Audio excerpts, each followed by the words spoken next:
Halo teman-teman, sebelum surat ini dibacakan, perlu kami sampaikan bahwa surat ini merupakan surat dari masyarakat NTT yang diterima langsung oleh Presiden Jokowi saat berkunjung ke NTT pekan lalu. Seperti apa isinya? Mohon disimak sampai selesai ya. Surat cinta untuk Jokowi. Bapak Presiden yang sangat kami cintai, selamat datang di Nusa Tenggara Timur, Nusa Tanah Terukun, negeri terindah toleransi. Menyaksikan Bapak menginjakan kaki yang kesekian kalinya di Nusa terus terbelakang ini, hati kami lega dan berbunga-bunga. Meski sesungguhnya sedang perih oleh karena tertancap duri ketidakadilan. Sekadar untuk Bapak ketahui, sebelum hari ini Bapak mendarat di Kota Karang, tak terhitung jumlah surat terbuka yang telah kami layangkan untuk Bapak dan juga untuk Bapak Kapolri, Jenderal Listio Sigit Prabowo. Kami melayangkan surat terbuka dengan harapan bisa sampai di telinga Bapak tentang cerita kelam matinya keadilan yang terbunuh bersama dua orang kekasih kami, Astrid Manafe dan Lael Macabi, ibu dan anak yang dibunuh dengan cara sadis lalu dikuburkan secara tidak manusiawi di salah satu hutan di Kota Kupang. Surat terbuka juga kami kirimkan karena kami sudah hampir kehilangan cara dan daya dalam menggapai keadilan di Kupang, kota yang katanya penuh kasih ini, tetapi membunuh seperti barang biasa bagi aparat yang diduga membiarkan para pelaku kejahatan terus berkeliaran sambil menebar ancaman bagi para pencari keadilan. Karena itu, kedatangan Bapak hari ini kami merasakan sebagai datangnya sebuah harapan. Harapan yang Tuhan titipkan untuk membalut luka menganga di dada kami, rakyat Nusa Tenggara Timur yang saban hari mencari keadilan bagi kekasih kami, Astrid Manafe dan Lael Macabi yang ditemukan membusuk pada 27 Oktober 2021 setelah digali eksavator yang sedang mengerjakan proyek air minum di kota ini. Bapak Presiden yang kami cintai, perjuangan kami mengais keadilan untuk kedua korban ini sudah lebih dari setengah tahun. Namun sayang, keadilan tak kunjung kami temukan. Mencari keadilan di tanah yang katanya rukun toleransi ini sepertinya tak bedanya mencari patahan jarum di antara semak belukar. Berkali-kali kami, orang tua, keluarga dan aliansi masyarakat datang di markas kepolisian daerah Mapolda NTT untuk mencari keadilan. Tetapi rupanya keadilan juga tak ada di sana. Sekadar untuk bertemu dengan Kapolda saja, kami tak pernah dilayani. Kami diadang di pintu gerbang Polda NTT. Gerbang yang rasa-rasanya lebih mahal harganya dari 2 nyawa yang direnggut paksa. Bapak Presiden yang kami sayangi, sudah 2 Kapolda yang tangani kasus ini. Dari Irjen Lotaria Latif yang kini menjadi Kapolda Maluku, lalu berganti Setio Budianto yang saat ini sedang menjabat. Tetapi kasus ini tak juga terungkap. Berkas perkara kasus ini hingga saat ini masih saja pergi pulang Polda ke Kejaksaan, juga sebaliknya. Mengungkap motif, waktu, dan tempat kedua korban dihabisi itu sama rumitnya dengan mencari keadilan yang entah ada di mana saat ini. Kejanggalan demi kejanggalan terus saja dipamerkan seolah-olah wajar dan pantas untuk diterima korban dan keadilan hanya boleh didapat pelaku kejahatan. Kami aliansi rakyat kecil yang terus berjuang tanpa lelah hingga saat ini kerap bertanya, apakah keadilan itu benar ada? Atau ia hanya sekedar kosakata tak berguna di bumi terbitnya Pancasila, dasar dari negara ini. Negara hukum yang katanya semua warga sama di hadapan hukum tanpa pandang bulu, bulu keriting atau halus, semua sama dan wajib diperlakukan setara di mata hukum. Bapak Presiden yang sangat kami hormati, harus kami sampaikan dengan jujur bahwa sudah berkali-kali kami berusaha untuk bertemu dengan Kapolda, mulai dari Lotaria Latif hingga Kapolda Setio Budianto. Namun, rasanya bertemu Bapak Presiden jauh lebih mudah ketimbang bertemu 2 sosok ini.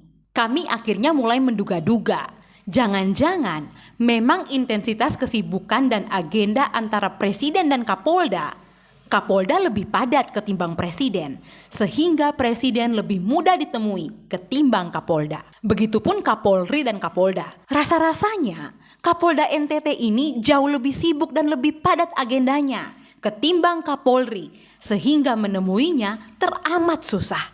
Bapak Presiden yang kami hormati, sebelum mendengar informasi kedatangan Bapak hari ini, kami sebenarnya sudah hampir lelah. Tetapi semangat kami akhirnya bangkit 1000 kali lipat tatkala mendengar bahwa Bapak akan datang menyapa rakyat Bapak di NTT. Bagi kami, kehadiran Bapak bukanlah suatu kebetulan. Tetapi Bapak hadir karena perintah Tuhan untuk bertemu dan mendengarkan langsung jeritan ratap tangis dari orang tua, ayah, bunda, opa, oma dari kedua korban, anak dan cucu yang tak berdosa itu, yang pergi tanpa sepenggal pesan tertinggal, selain menitipkan luka yang tak akan pernah sembuh. Bapak Presiden kami yang baik, saat ini kami melihat ada gambar keadilan bagi kedua korban di wajah Bapak. Karena itu, bila Bapak tak sudi disambut dengan cara yang mungkin tak sopan, ini cara kami menyambut keadilan yang kami lihat terlukis jelas di wajah Bapak. Kami yakin, seyakin-yakinnya bahwa tubuh, jiwa Bapak ialah representasi para jelata seperti kami yang saban hari berdiri di bawah terik matahari mengais keadilan yang tak kunjung kami temukan. Bapak adalah satu-satunya sandaran kami saat ini agar hukum dan keadilan dapat ditegakkan di daerah ini. Bapak satu-satunya yang dapat memulihkan kewibawaan negara dan marwah institusi penegak hukum yang telah sekian lama dilucuti oleh oknum-oknum aparat yang tidak bertanggung jawab. Kami sudah lelah, Bapak. Lelah dengan ulah aparat yang saban hari hanya mengumbar kejanggalan demi kejanggalan. Kami bosan dengan gaya komunikasi Humas Polda NTT yang terus-menerus memamerkan inkonsistensi di hadapan publik. Gaya komunikasinya seperti cerminan arogansi, seolah-olah rakyat jelata mudah dibodohi lalu digiring ke opini-opini yang telah diskenariokan. Kami juga sudah muak dengan serial drama kejahatan forensik yang sepertinya sengaja dipelihara di daerah ini. Sudah lebih dari cukup kasus kematian tidak wajar di daerah ini yang menguap begitu saja, yang penyidikannya berhenti begitu saja, kemudian meninggalkan 1000 tanya, yang hasil otopsinya diduga kuat dimanipulasi seperti yang dialami oleh almarhum Astrid dan Lael, termasuk yang pernah dialami juga Ansel Wora yang kasusnya di SP3-kan 2 tahun lalu meski hasil otopsinya disebutkan mati karena kekerasan. Masih ada banyak kasus lain yang tak disebutkan yang ceritanya mirip dengan kasus-kasus ini. Litani peristiwa beberapa kematian tak wajar ini seolah-olah ingin menerangkan bahwa nyawa orang NTT tak lagi berharga di mata aparat penegak hukum. Bapak Presiden yang terhormat, kami pernah menaruh harap pada Kapolri Jenderal Listio Sigit Prabowo yang di awal kepemimpinannya menjanjikan pembenahan total dan meningkatkan profesionalisme pada tubuh institusi kepolisian, yang pada beberapa bulan lalu menjanjikan akan memerintahkan bawahannya mengusut tuntas kasus ini dalam rapat kerja dengan Komisi 3 DPR RI. Tetapi hingga kini janji tinggal janji tanpa bukti. Karena itu, pada kesempatan yang selalu dinanti-nantikan ini, kami memohon kepada Bapak agar berikan keadilan bagi kedua korban dan membenahi Polda NTT secara total. Pembenahan total ini penting dilakukan, Bapak, demi memulihkan marwah institusi dan mengembalikan kemanusiaan orang NTT yang rasa-rasanya telah diinjak-injak. Kami meminta kepada Bapak yang saat ini kami anggap sebagai simbol perjuangan para jelata untuk memerintahkan Kapolri agar serius menangani kasus ini. Merombak seluruh struktur di Mapolda NTT sebelum rakyat benar-benar kehilangan kepercayaan pada institusi Polri dan memastikan seluruh penyidik kasus ini bekerja secara jujur dan profesional.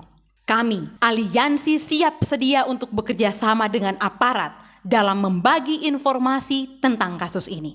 Bapak Presiden yang sangat kami cintai, ini bukan kasus sepele, apalagi menyebutnya sebagai kasus yang biasa-biasa saja. Ini merupakan kasus luar biasa. Ada seorang ibu muda berusia 30 tahun dan anak kecil berusia 10 bulan yang nyawa dan hak asasinya direnggut paksa oleh para pelaku. Sementara para terduga pelaku dibiarkan berkeliaran bebas di luar. Bapak Presiden yang kami hormati, sejak kedua korban pergi dari rumah dan ditemukan membusuk 2 bulan kemudian dalam kantong sampah yang saat ekskavator menggali lokasi proyek air minum. Sejak saat itu, ada orang tua, ada opa dan oma yang tidurnya tidak nyenyak karena merindukan kepulangan sang cucu kebanggaan mereka ke rumah. Kepulangan sang cucu yang terus dinantikan, namun hingga kini kepulangan itu menjadi selamanya tak akan pernah mereka saksikan. Meski menyadari bahwa mereka telah berada di kalang tanah, namun rindu mereka kepada sang cucu Lael masih menggebu-gebu. Rasanya mungkin sama dengan rindu Bapak kepada Jan Etes yang terus menantikan kepulangan Bapak. Manakala Bapak meninggalkannya sementara waktu untuk menunaikan tugas keluar dari ibu kota. Karena itu, di kesempatan baik ini, kami menyerahkan kasus ini seutuhnya kepada Bapak agar diproses secara profesional, jujur dan terbuka, tanpa ada yang ditutupi apalagi diintervensi oleh pihak manapun. Institusi kepolisian yang besar dan bermartabat ini jangan sampai berada di bawah genggaman orang lain yang tak ingin kebenaran kasus ini terungkap hanya karena diimingi kepentingan sesaat dan sesat. Kami yakin sekali bahwa dalam darah yang mengalir pada Bapak, pada denyut nadi Bapak, ada keadilan dan kemanusiaan yang harus ditegakkan. Ketegasan Bapak juga akan membantu melunasi rindu tanpa batas dari orang tua, opa dan oma dari kedua korban. Terutama cucu yang harus dibunuh di saat ia masih berusaha menikmati indahnya kedamaian dan belajar betapa berbahayanya kemarahan sesaat. Ketegasan Bapak dalam kasus ini juga akan memulihkan marwah institusi kepolisian di bangsa ini, khususnya di NTT yang telah lama kehilangan kepercayaan rakyat.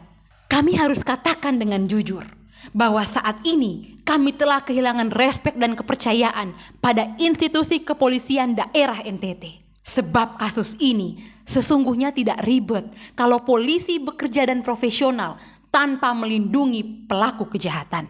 Tetapi realitasnya tercium jelas ada upaya aparat untuk mengaburkan kasus ini dan membiarkan para pelaku tidak dijerat hukum. Bapak Presiden yang kami banggakan, demikian sekilas gambaran tentang kasus yang telah menyita perhatian publik Nusantara ini.